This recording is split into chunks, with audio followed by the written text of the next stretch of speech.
Have you ever imagined a normal flight turning into a breathtaking rescue? The story I'm about to tell isn't an action movie.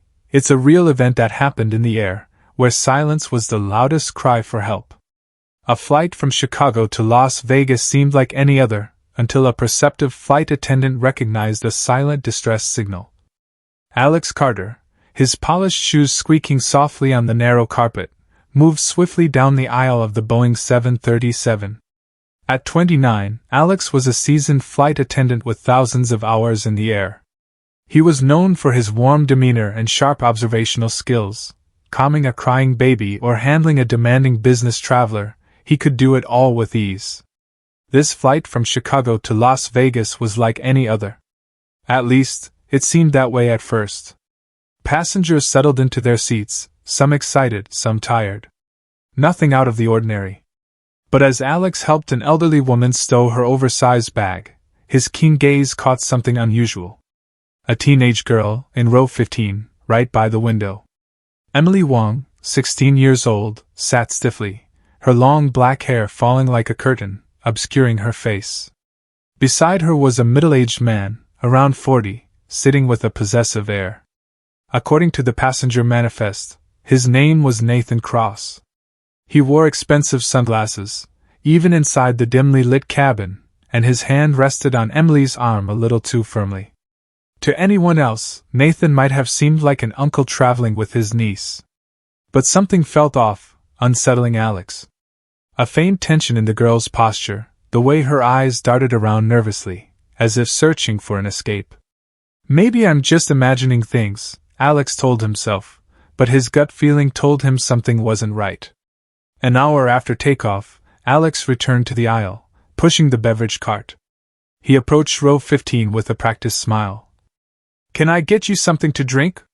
Nathan didn't even look up. "Water for me." Then he turned to Emily, who was still staring at the seatback tray. "A soda for my niece."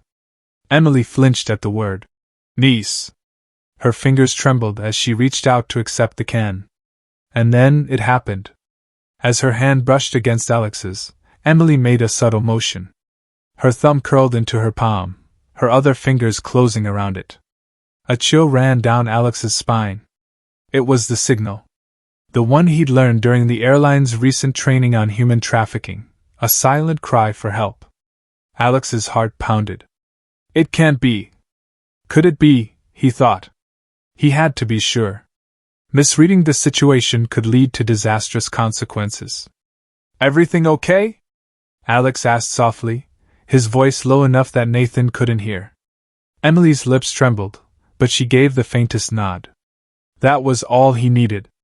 Keeping his expression neutral, Alex turned to Nathan. "I'll be right back with some snacks for both of you," he said smoothly, then continued pushing the beverage cart down the aisle. In the rear galley, Alex pulled his colleague, Maya Ramirez, aside. "Cover for me for a minute," he whispered. "Everything okay?" Maya asked, frowning. "I'm not sure yet," Alex admitted. "I think we might have a situation in row 15. The girl gave me the trafficking signal." Maya's eyes widened. "Are you serious?" "Dead serious. I'm going to notify the captain and contact ground control. Can you keep an eye on that row?" Maya nodded. "You got it. Be careful." Alex slipped into the restroom to send a coded emergency message to the cockpit. Within a minute, Captain Evelyn Rodriguez acknowledged his alert and notified air traffic control. "Ground authorities will meet us in Vegas," she assured Alex over the intercom. "Stay calm and keep it discreet. If it's a real situation, we can't afford to spook him." Alex's mind raced. He had to keep Emily safe for the next 2 hours, but every second felt like a lifetime. "What do I do? What do I do?" Alex wondered, feeling the pressure mounting. As Alex returned to the cabin, he caught the eye of Rebecca Green, a teacher seated across the aisle from Emily. Rebecca, sharp and perceptive from years of working with teenagers, had been observing the girls since takeoff. When Alex passed Rebecca's row, she murmured softly, "You see it too, don't you?" Alex paused, just long enough to whisper, "Yes. Stay alert. I may need your help." Rebecca's jaw set with quiet determination. Just say the word. Nathan grew restless. He tightened his grip on Emily's arm, and Alex could sense his suspicion building. At one point, Nathan leaned in and hissed under his breath. What did you do? Emily shook her head violently, her voice trembling. Nothing. I swear. Alex, watching from the galley, knew they were running out of time. He approached Maya. We need to act. The captain's ready to divert if things escalate. Let's move. Maya agreed. Ladies and gentlemen, we're experiencing some slight turbulence. Please remain seated with your seatbelts fastened. Maya's calm voice rang out over the intercom. That was the signal. Rebecca, across the aisle, stood up and accidentally dropped her carry-on bag right in front of Nathan's seat. Excuse me, she said, fumbling deliberately. Nathan scowled, distracted for a split second. That was all Alex needed. He swooped in, quickly addressing Nathan with forced politeness. Sir, there's been a seating issue. We need you to move to first class immediately. What? No way, Nathan said, his tone sharp. I insist, sir. It's for safety purposes, Alex said firmly, his hand steady despite his racing pulse. As Nathan stood up to argue, Maya and another crew member moved in swiftly to escort him away. Simultaneously, Alex leaned toward Emily and whispered, You're safe now. Come with me. Emily's eyes welled with tears as Alex gently guided her to the rear galley, where Maya wrapped a blanket around her shaking shoulders. Thank you, she whispered, her voice cracking. Thank you for helping me. A nearby passenger, overhearing, asked curiously, Is everything all right? Maya quickly replied, Nothing to worry about, just a minor issue. Everything is under control. The cabin was tense as the plane descended into Las Vegas. Law enforcement vehicles were already visible on the tarmac, lights flashing.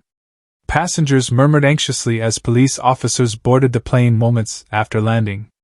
Nathan was escorted off in handcuffs, his expression a mask of fury. Emily, flanked by officers and counselors, was led to safety. In the quiet aftermath, Alex slumped into a seat on the empty plane, exhaustion hitting him like a wave. You did good today, Captain Rodriguez said, her hand resting on his shoulder. That girl is safe because of you. Alex exhaled, feeling the weight of what had just happened. I just did what I had to do. The story of the mid-air rescue made headlines across the country. It sparked conversations about human trafficking, airline safety, and the importance of bystanders recognizing the signs. Weeks later, Alex received a handwritten letter from Emily. Thank you for saving my life. You believed me when no one else would. I'm safe now, because of you.